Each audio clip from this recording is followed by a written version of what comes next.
Hello friends, कैसे हैं आप लोग। उम्मीद करता हूँ कि आप लोग अच्छे होंगे। मैं आप सभी का स्वागत करता हूँ आपके अपने YouTube channel Kautilya classes Hajipur में।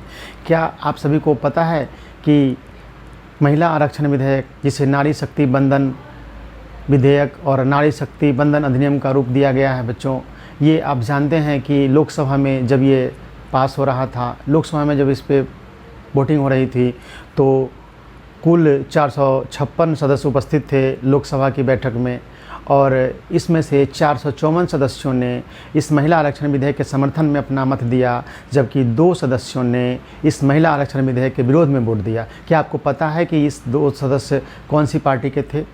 आप समझ सकते हैं कि महिलाओं के अधिकार के लिए ये विधेयक पारित किया गया है, अधिनियम बना है, और इस महिला आरक्षण के विरोध में आखिर वह कौन सी ऐसी पार्टी हो सकती है जिसने इसके खिलाफ में वोट दिया है बच्चों?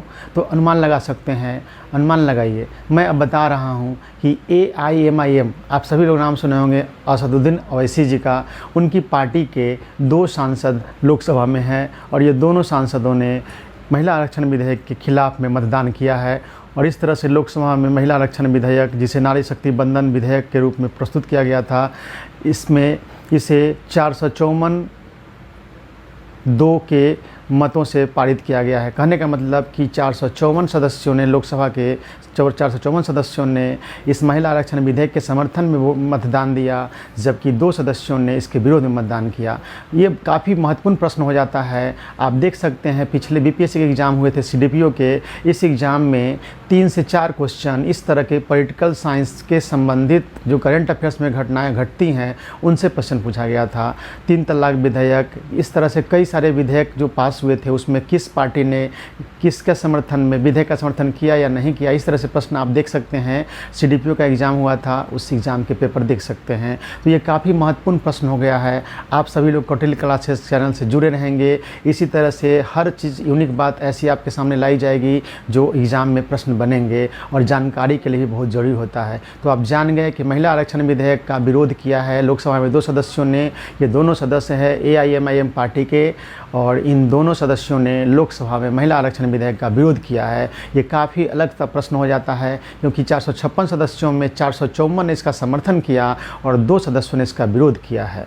तो आप सभी लोग इस चीज़ को जान गए हैं। राज्यसभा में 214 सदस्य थे, 214 सदस्यों ने, सभी सदस्यों ने इस महिला आरक्षण विधेयक के समर्थन में मतदान किया, लेकिन लोकसभा में 2 सदस्य ने इसके विरोध में मतदान किया। आप ये भी जानते हैं कि महिला आरक्षण विधेयक को लोकसभा में प्रस्तुत किया गया 19 सितंबर को, और 20 सितंबर को इसे पारित कर दिया गया लोकसभा ने, और अगले दिन 21 सितंबर को इसे राज्यसभा में प्रस्तुत किया गया, और 21 सितंबर को ही राज्यसभा ने इसे पारित कर दिया, और 29 सितंबर 2023 को राष्ट्रपति ने अपनी मंजूरी दे दी है। इस तरह से यह महिला आरक्षण विधेयक, जिसे नारी शक्ति बंधन विधेयक के रूप में जाना गया है, और यह नारी शक्ति बंधन अधिनियम के रूप में संसद से पारित हो चुका है, और 29 सितंबर को इसे राष्ट्रपति की स्वीकृति मिल चुकी है। अब इसे लागू किया जाएगा, और लागू करने के बाद ये 15 वर्षों तक के लिए लागू रहेगी। यानी यह प्रावधान 15 वर्षों के लिए रहेगा।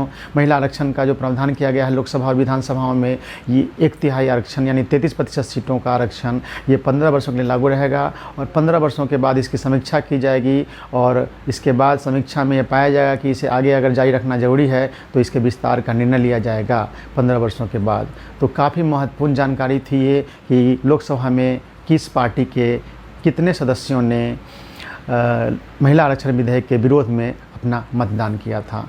धन्यवाद। इसी तरह के महत्वपूर्ण करंट अफेयर्स को जानने के लिए, समझने के लिए आप हमारे चैनल से जुड़िए, और आगे आने वाले एग्जामिनेशन में सफलता प्राप्त कीजिए। आप ये देखते क्यों हैं? करंट अफेयर्स का जो पेपर होता है, आप जानते हैं कि UPSC में भी पूछता है, महत्वपूर्ण भूमिका रहता है, BPSC में भी रहता है, बिहार SI में रहता है, बिहार SI में भी रहता है, और जितने भी एग्ज़ाम हो रहे हैं भारत भर में, उन सभी एग्जामिनेशन में करंट अफेयर्स की भूमिका बहुत महत्वपूर्ण है। और सभी एग्ज़ाम का करंट अफेयर्स लगभग एक ही रहता है, तो एक ही बार में हम करंट अफेयर्स अगर पढ़ लेते हैं तो बहुत सारे एग्ज़ाम की तैयारी हो जाती है। यहाँ तक कि BPSC टीचर का एग्ज़ाम होने वाला है बड़े पैमाने पर।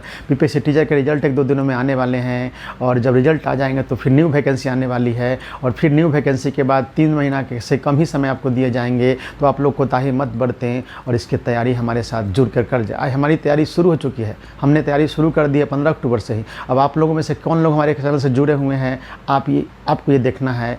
आप जुड़ेंगे तो सफल ज़रूर होंगे। अब ये मत समझिए कि फॉर्म भरेंगे, वैकेंसी आएगी तब तैयारी करेंगे तो बहुत देर हो जाएगी।